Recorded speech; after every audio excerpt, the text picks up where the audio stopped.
I want to dedicate this to the West Precinct and to all the officers in Nashville who have helped the homeless in so many ways. The ones that had hearts, the ones that were real, and the ones that know that we didn't want to be in that situation. And to Officer Cantrell, Officer Chili, Officer Howell, Officer Crow, and a few more that I forgot to mention because I don't know your names, but you'll know who you are. Thank you.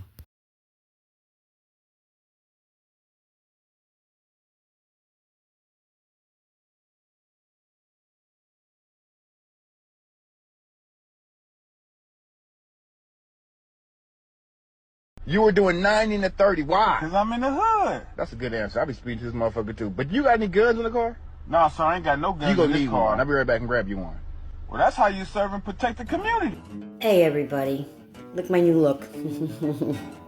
Looking kind of Billie Jean-ish, or like 80s pixie. Well, today is an important episode for me because I am going to get a lot of controversy on this because of people that live in the streets who don't trust the cops. I'm going to honestly say something about being homeless. When I was homeless in Louisiana, it was illegal to panhandle. You guys think you got it bad over here. You ain't got shit over here compared to where we came from. They would bully us. The cops in Louisiana would literally bully us. And they would do that shuffling and that stuff I was talking about the other day. And the part where they try to get you to go to jail more than help you is the truth. You guys are lucky. Nashville Police Department, especially the West Precinct, to me, are kind people. I have never had a run-in with anybody that I didn't have a conversation with, except, it's hard to trust them. But there was a man that we call friend, Officer Cantrell. He was our friend. He wasn't just a police officer. To me, I didn't even see him as a police officer. I saw him as a man, a father to us. Some of the people in the camp didn't feel the way I did, but I constantly praised you because of the things that you were doing. He would bring his wife down there and they would feed us. When we didn't have money for gas to heat our tents, he would buy it out of his own pocket. He had the ability to make you trust him because he did what he said. And it made it so much better. Jojo never trusted the cops, my husband. Not one time he felt they were evil. My son is a police officer for Sick Control, so let me know. Sergeant Howell, we had the weirdest experience, but we found out we were both nerds, me and him, and we both liked the same things. And good police officer. I got his watch back when one of my family members texted me and he threw it in a river. And from that day forward, I was starting to be flooded with people from the police department bringing me canvas. And I was like, what the hell? I said, these cops are being nice to me. I'm a homeless vagrant, But Cantrell made me realize that over the years, you don't have to be afraid of them. When you have a good one, you don't have to be afraid of them. I wrote him a poem, and I know I put it in another one of these episodes. And I'll also put it in this episode, too, because I call him a man with a badge of honor because, there's videos of him coming into the camp about the baby, and the baby did not die in our camps, but he was trying to prevent that, and even with all his hard work and all the stuff that he did, nobody ever really says thank you. I have a few stories I want to talk about. Number one, Sergeant Crow. When we first met you, you didn't like us, and you didn't, but because you heard rumors about what we were doing, and you were just trying to make your neighborhood that you were in a good place, and we understood, but we didn't like you. But I'm going to tell a story about how you saved my life. I got COVID really bad one day, and I was suffering with it, and I was running from a warrant. I beat up a girl because she was in my camp trying to sleep with my husband, and I didn't like that. But I did it out of anger, and I should have never done that because I was really protective of Joe. And I didn't want nobody else touching him. He's my husband. And most women out here will say that they agree. Well, this girl and me are now friends. We've been friends for years. As a matter of fact, we both went to jail at the same time. But the point of my story, I was getting so sick, and I just was running from the police. And you should never do that. You never run from the police. They're going to catch you eventually. And it's only going to be worse. Officer Cantrell would come up to us and say, look, if you turn yourself in, I'll help you get out by such and such a time, and we'll work with this. Or he'd say, if you need to do this time, Biscuit, think about it. You get it over with, you come back home, and you don't have to worry about nothing. And he was right, because running in those camps, I could have hid for years. I knew how to get away from them. Just to tell y'all. Y'all couldn't find me. But I bet if Officer Cantrell really wanted to find me, he would have, huh? Well, this is my story about it. I was setting up my art over there by the Shell station. And Officer Crow pulled up to get gas. And I was so sick. I was green. And my camp was up there by the Shell station. And the last time I had gotten arrested was when me and Joe had a little fight and we were on the east side. Even that time I got treated fairly. But I lost all my art stuff. And it was hard for me to start over, because being an artist and homeless, you don't have a whole lot of money. And I used a lot of my money to go on, stuff like, what I need for the camps and for my fellow campers. And I like my hair, it's looking good. Well, Officer Crow, you saved my life because you walked up to me. And this was the first time that you had ever really talked to me. And once I spoke to you, you're a wonderful guy, man. You didn't scare me. You didn't treat me like I'm going to throw you against the floor and bend my hand. You didn't do that. When me and Joe was in Louisiana, we used to get bullied. They would literally wait for us to wake up out of our tents, and they would harass us from morning to night. It was horrible.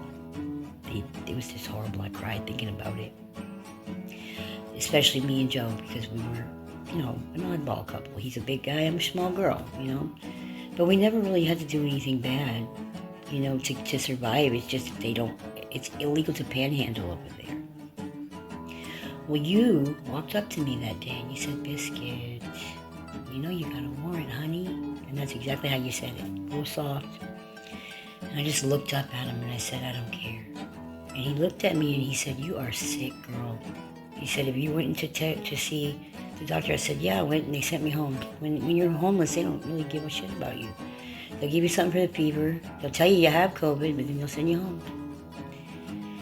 I did go to the hospital, but I looked up at him and I said, all right, dude, I'm too weak to run from you, and I'm not going to try. I said, but can you do me a favor? And he looked at me and said, yeah, honey, what? I said, can you let Officer Cantrell know that I'm going to jail? Because I always told Officer Cantrell everything. I wanted him to know about it because he cared about this camp.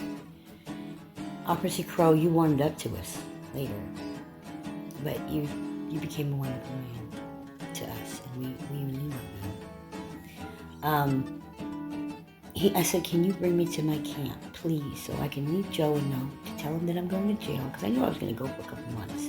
I had a pretty bad charge on the battery, and it was on camera, and that camera, guys, I'll tell you something about that camera.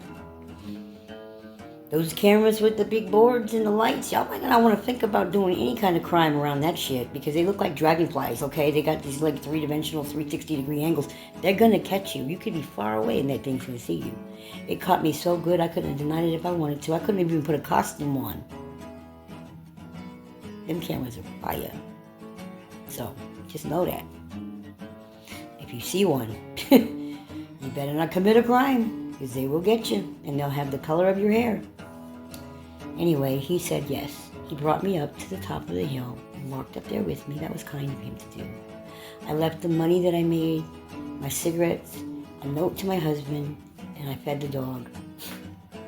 And then I put my art stuff in the tent because the last time I got arrested, I lost everything, and he let me do this.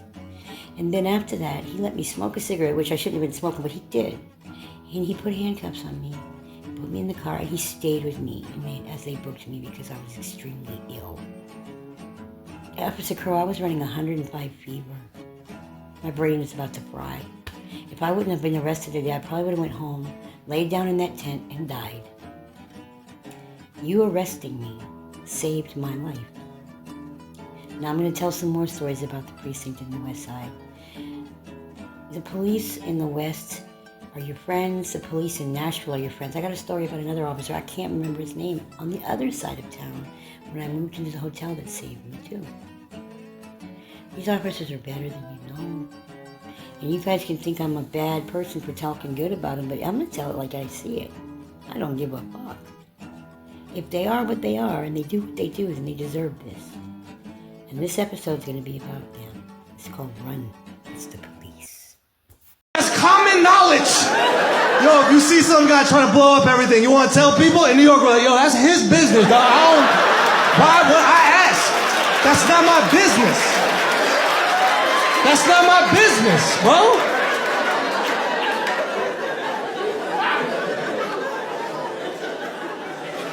I asked one super in my whole life. One super. I asked him, I said, Jose,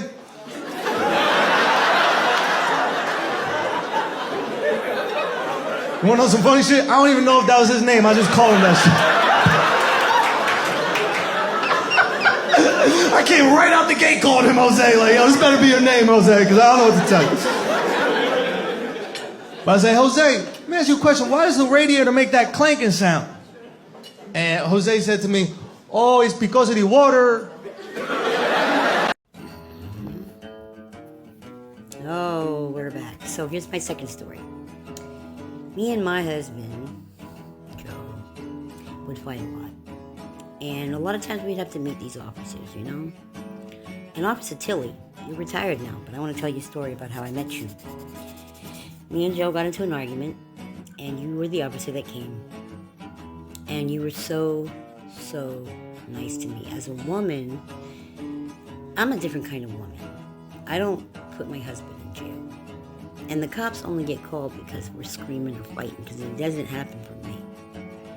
And that particular day, it was a pretty loud argument. We were behind Lowe's camping at the time, and they heard us, and it was like, you know, we don't have four walls, so somebody at Lowe's called the popo. Well, I'm the type of girl, get out of here, Joe, because you know they're coming. And he did. And then we'd meet up later that night, and we'd be all right.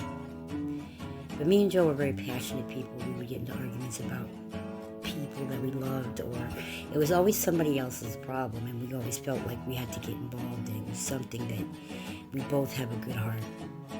And a lot of times JoJo would find the dead people, and or the ones that were dying, he would sit with them, and the man's been through a lot of shit, and I have too, you know, because we love people. And when we moved to that Greenway, we found a home, a family that we never had before. Now Joe had a family, they love him. My family, I had family too, but my family, we were distant, we were estranged. I knew it was time for me to get out of there, and I did. We were fighting that day, and Officer Tilly shows up. This man got it. He understood that I was part of a loyalty to my husband. But he did everything right. He was kind, and I would see you all the time at the Waffle House. You were always there. There was always somebody getting in trouble like you. And we got so close that he told me he was going to retire. And I was so happy with the look on his face that he told me he had done such a wonderful career. And I wanted to post up the video that the Metro PD has for if you want to become a police officer, because my son is a police officer in Rain, Louisiana, and he does his job, and it's hard to beat that, you know, because you're always worried that they're going to go out there and get shot, or even security guards, for fuck's sake, you know, they don't carry guns, and most of them don't have one, and a lot of times when people try to rob places or something, they're brave enough to try to attack it. See, that's the thing about me. I was never into that kind of lifestyle. I was raised to not trust you guys. I was raised to not speak to you guys. Neighborhood code, you don't talk to people like you.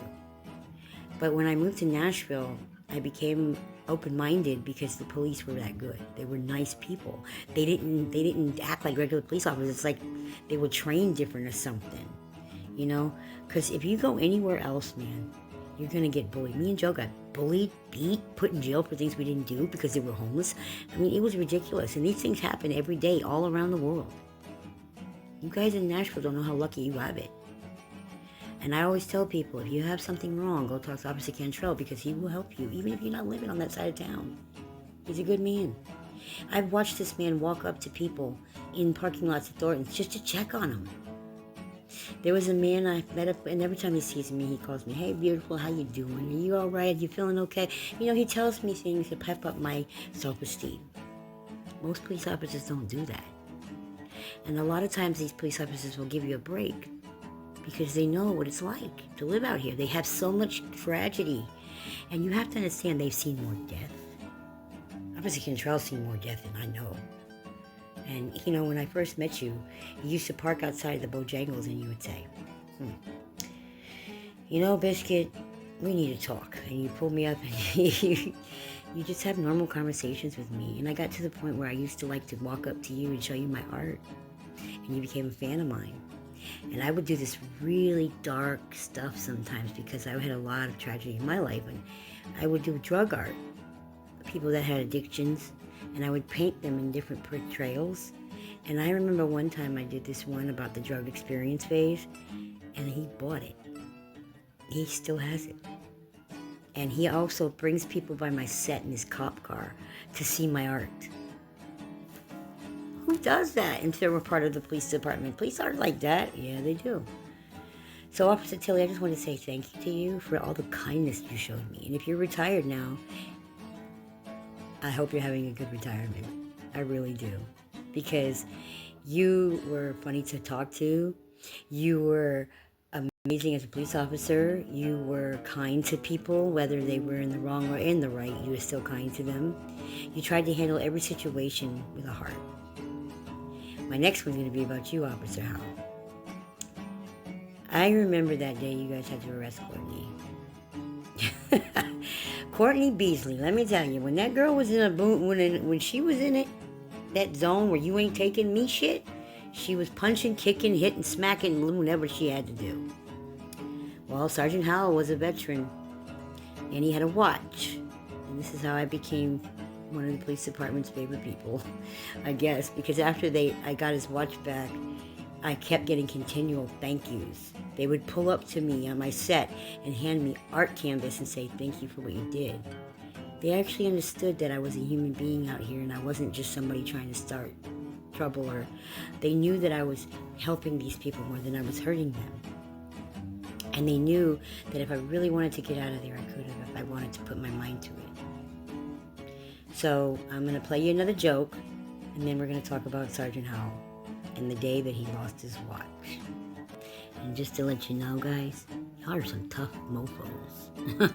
Because Courtney was punching the fuck out of you. And Officer Cantrell, I didn't know you could run that fast. Holy shit. That's all I'm going to say. Because I saw the whole thing go down, and I tried to help you guys because I told her, I said, come on, don't fight with him. But Officer Cantrell, you always did say to us, you didn't want to be violent with us, you didn't want to be brutal with us, but if you had to be, you did. Because some of us were some criminal motherfuckers that didn't care. But the ones that did love you, you tried not to. That day, though, you had to. And I'm going to tell the story after this joke. I got pulled over by a cop with a stutter. This is a true story.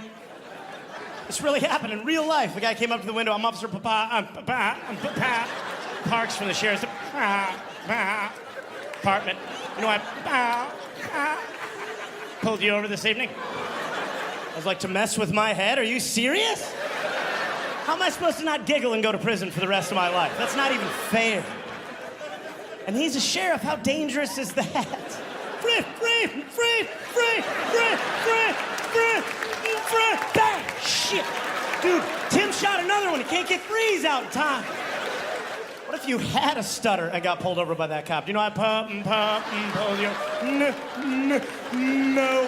Don't you make fun of me, mother. Nah, that's how I talk. What you're doing in Cobb County. Bitch, I'm leaving. Don't nobody visit no Cobb County. They got all the questions when they pull you up. Do you mind if I search your vehicle? Hell yeah, I mind if you search my vehicle. Because I don't know what you're looking for. And I know you ain't lost shit in my vehicle. Asking me all these dumbass questions. Well, we're looking for drugs and large amounts of cash. Me too. We looking for the same shit. We should ride together. They ain't trying to trick me. You mind stepping out your vehicle so I can hear you a little bit better? These cars are passing by pretty quick. I was like, hell yeah, I mind stepping out the vehicle. Well, why is that? Because every nigga that done stepped out the vehicle ain't ever getting back in the vehicle. That's why. No, there will be no stepping out the vehicle. You can get in the vehicle, but I'm not getting out the vehicle. Oh, that... Okay, so my hat's back on because I still don't like my hair. Kind of get used to it. Okay, the last story I want to tell is Officer Howell. We're in trouble because I'm going to tell this story and you control. Well, Cantrell and Officer Howell have been watching Courtney cut up at Walmart, and Courtney decided she was going to do something and run. When she was on Xanax, she would go into a store and do what she had to do, and she was not a very good beef. And they tried to avoid arresting us, and they knew that she was getting in trouble quite often, so they tried to leave her be and just talk to her. Sometimes you can't. She took off running. She thought she was home free. She was camping right by me. And I remember seeing her running from Cantrell and Howell. Howell come down this side, and Cantrell went all the way around to the bridge, and he came back, and you wouldn't believe the speed that Cantrell had. It was crazy. She's punching them, she's kicking them, she's hitting them, and then she takes Officer Howell's watch. And I watched him do this in slow-mo. She threw it, boom, and he goes, no. He had to arrest her so he couldn't worry about that watch. So I walked up to her and I said, Courtney, baby, please. I said, Officer Cantrell doesn't want to hurt you, don't. And she steady punching him in the face. And I'm like, stop it. You know, don't do that. Just go to jail and do what you gotta do. You know you did something wrong, do it. Well, when she was running, I saw her throw something, and I wanted to pick it up because there are people coming down that greenway, and I don't want them to get their kids. I thought maybe it might have been heroin or something, so I picked it up. They got near him to the cop car. I go down where the watch went bye-bye, and I pick it up out of the water. It was a waterproof watch, thank God. He comes running down, Officer Howell, and he goes straight to where the watch went. And the look on his face was priceless. He looked like he was gonna cry. And I didn't know what that watch meant to him, but I knew that I had it. I could mess with his head just a little bit. I did mess with you a little bit. So you come running back up to me, you say, Biscuit. Well, first of all, you were out of breath. Thank you for what you did by helping her calm down. Because I tried to help calm them down. I mean, they got that. They're good officers, but, you know, I know to talk to them. They're my babies. I finally got her calm enough to let them put her in the cop car. And she went to jail and she got sober, so I was glad for that. She didn't stay sober, but she did. He said, did you see a watch anywhere? I said, no, not really. And then he got really sad, and I said, but I saw one floating. I picked it up, and I said, is this your watch? And the look on his face, he was like, Biscuit, I love you, thank you. And then he explained to me what the watch was for. And I didn't see Officer Cantrell again until like the following day, but they all started coming down from the precinct to bring me canvases. Like they were stopping at Five Below, grabbing some canvases and coming and bringing them to me, like different cop cars. These people were amazing to us, to me anyway, and I know that they were good to a lot of the others because Cantrell would go down and talk to all of us, you know, and he was fair. And the ones that worked with him were fair, you know, and I don't even want to know what it would be like to be a police officer because I've always lived on the other side of the wall. It's a true story, too. But now I'm using every bad experience that I had to help. And I know that they're probably going to call you guys when I go sit down over there. And I just want you guys to know I'm not going to hurt nobody, and I hope that you don't have to make me leave. I sit in that greenway where I sit because I have memories right there. It's just for me to heal. And plus I'm still helping the homeless kids out there that come up to me. And you know I do it. And I'm very grateful for you, all of you, every one of you, on every side of Nashville. You've kept me safe all these years, and I appreciate it. And the entire precinct, the shit you guys have to go through, I couldn't even imagine. I was right there, buried all those people, with Cantrell and all of them. They go through it too. So be nice to the people sometimes if you're homeless, because even if you're not homeless, but if you're homeless, some of them really do care. And to the officer that helped me with the welfare check and the food, I don't know your name. And I apologize. To the red-headed cop, I don't know your name, but you were good on catching subtle skips when we needed you to be subtle. Like when you went to get Elena and you had to play it off. You knew before I even said, good cop. Plus, you always talked to JoJo whenever he needed to, and I appreciate you. There's a black cop, I don't know his name, but he would always go and see about Smokey at Thornton's. You guys have just worked with us so many times, and I can't say thank you enough. And now I'm going to play the skits, and then I'm going to play the video on how to become a Metro police officer if you'd like to, because there's some people out there that want to. And then I'm going to play Cantrell's poem, and then I'm going to play a song, and then the podcast is going to be over. But this was for you guys, man. Run, it's the police, God. 911, what's your emergency? I'm dead! I think I'm dead! Oh, time's going by really, really, really slow and my heart's beating backwards! What makes you think your heart's beating backwards? Well, normally it goes goop boop, and now it's going boop goop! Are you having any other symptoms? I can see sounds! I can hear colors! I forgot how to shit! Sir, have you taken any illegal substances? No! I just ate a brownie that a drug addict gave me, but that ain't got nothing to do with my emergency. And what's your emergency, sir? I measured my butt crack 3 times, and it was longer each time. I'm splitting into 2 people. Ooh, there's like 17 more brownies on that plate. I'm gonna finish them off and call you back.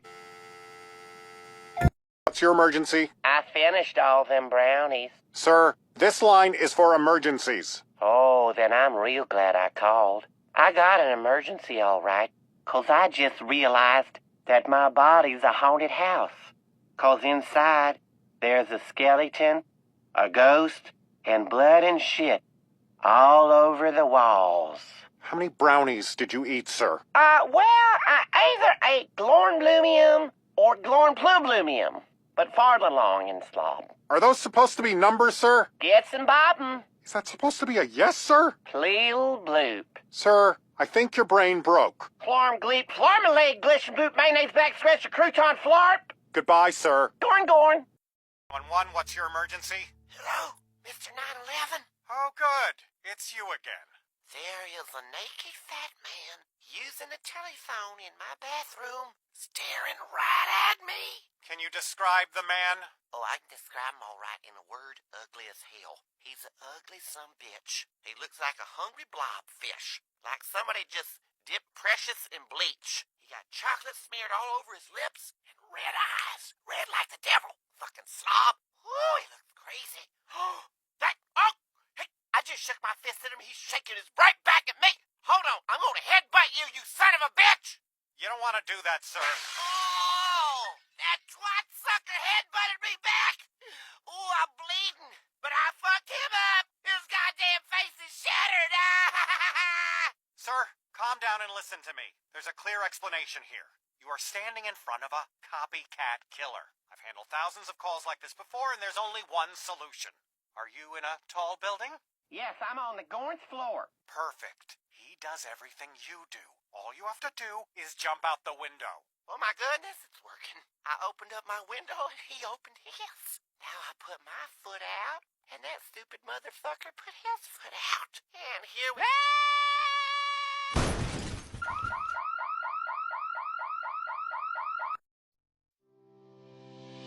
I'm Sergeant Cliff Knight with the recruitment unit.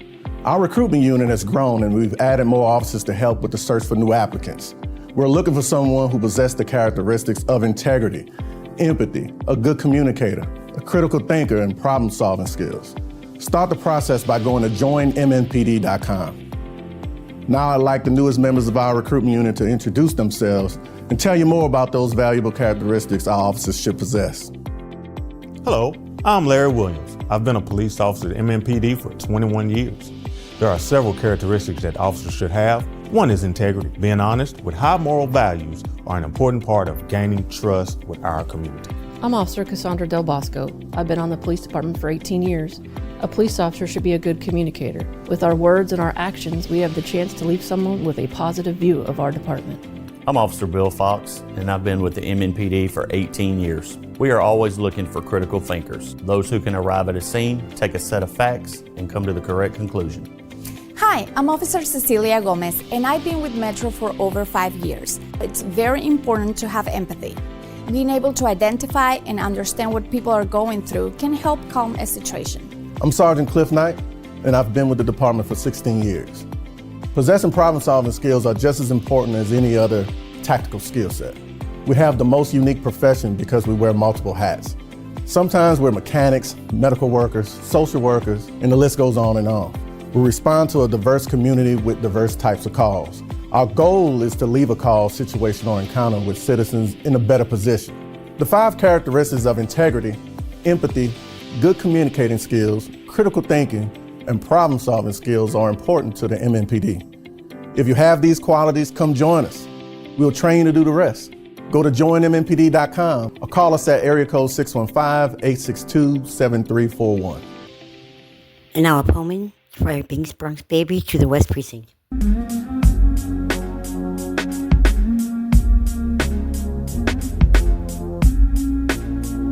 Badge of the Heart for Officer Alan Cantrell in West Nashville Precinct. By someone you once saved. A poem by Biz Bronx baby to West Nashville Precinct. We had a few with Badge of the Heart. Out in the Greenway, where the world forgets names, we built our lives from ashes and blame. Tense like prayers lined Brooksmaid's breath, and silence often felt closer than death. Then came a man, badge on his chest, but not like the others, not like the rest. He didn't just serve, didn't just stand, he knelt beside us, reached out a hand. Officer Cantrell, we called him at first, but time made that title feel almost rehearsed. Because more than the law, more than the might, he was a father to those lost in the night. He brought us food when the cupboards ran dry, gas for the cold when we thought we would die. He knew when jail meant more than a cell, it meant another sunrise, another chance not to fail. He saw through our stories past dirt and disguise, spoke to the soul behind each set of eyes. No lecture, no judgment, just truth that could heal, and the kind of love this world rarely makes real. The day I got locked up, I saw it too clear. If I hadn't, I wouldn't be standing here. That cell wasn't steel, it was mercy in form. He saw the storm coming and walked me through the storm. There are heroes who ride with sirens and lights, but there are some who walk with us through long nights. Men who don't need medals to shine, they carry the weight of the broken in time. To the West Precinct, who never turn cold, who saw us as stories still waiting to unfold. You have my heart, though I may look away, you earned it in ways I could never repay. And Officer Cantrell, I hope you know, you planted in me a seed that will grow, not just law but love you gave, a badge not of power but one that saves. So this is my thank you, through tears and through grace, to the man who saw humans in a hopeless place, for making the badge not a wall but a start, a protector, a friend, a man with a heart.